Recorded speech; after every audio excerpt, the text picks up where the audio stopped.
આપણે ચર્ચા આગળ વધારે આપે કીધું કે લક્ષણ દેખાય તો તબીબને તરત કન્સલ્ટ કરવો જોઈએ.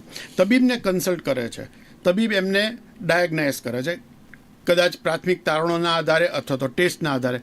એ પછી આ દર્દીએ શું કરવું જોઈએ, તબીબને શું સવાલ કરવા જોઈએ, અથવા તબીબ જે બી માર્ગદર્શન આપે છે એને કેવી રીતે એને પાલન કરવાનું. તો તમે જો પ્રોપર સવાલો નહીં પૂછો તો તમે આડાઅવળા રસ્તાઓ અપનાવશો, એમાં તમને કોમ્પ્લિકેશન વહેલા થશે.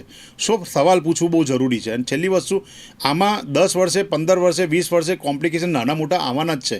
જો તમે પ્રોપર સવાલ પૂછશો તો ટાઈમલી એમાંથી બહાર આવી શકશો. તો પહેલો સવાલ જે લોકોને સવાલ પૂછવો જોઈએ એ છે કે સાહેબ ડાયાબિટીસની મને થઈ ગયો છે, હવે તમે એનું ડિટેક્ટ કેવી રીતે કરશો, મારે કયા કયા રિપોર્ટ રેગ્યુલરલી કરાવવા પડશે, તમે મને સીધું દવા પર મૂકશો કે દવા સિવાય બી એના કોઈ ઉપાયો છે, પછી દવા લીધા પછીથી મારે કઈ રીતે ટેસ્ટ કરવાના છે, દવા ધારો કે ટેસ્ટ કરું તો મારે તમને તાત્કાલિક ક્યારે ફોન કરવાનો, અને સૌથી ઇમ્પોર્ટન્ટ સવાલ શુગર ઘટે તો શું થાય અને ઘટે તો મારે શું કરવું. આવા બેઝિક સવાલો દર્શક મિત્રે પૂછવું જોઈએ. અને પછી ખોરાક વિશે પ્રોપરલી પૂછવું જરૂરી છે. આપણા ત્યાં બહુ માન્યતાઓ ચાલે છે કે સાહેબને નથી પૂછવું, બીઝી માણસ હું ગૂગલ પર જોઈ લઈશ, હું કોઈ સોશિયલ મીડિયા પર જતો રહીશ જ્યાં આડી અવળી માહિતી મળે છે. તો પ્રોપર ડૉક્ટરોને સવાલ પૂછશો ને તો ડાયટ વિશે ખબર પડશે.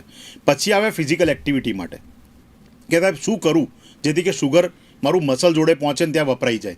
સો આ બધા સવાલો પૂછવા જરૂરી છે.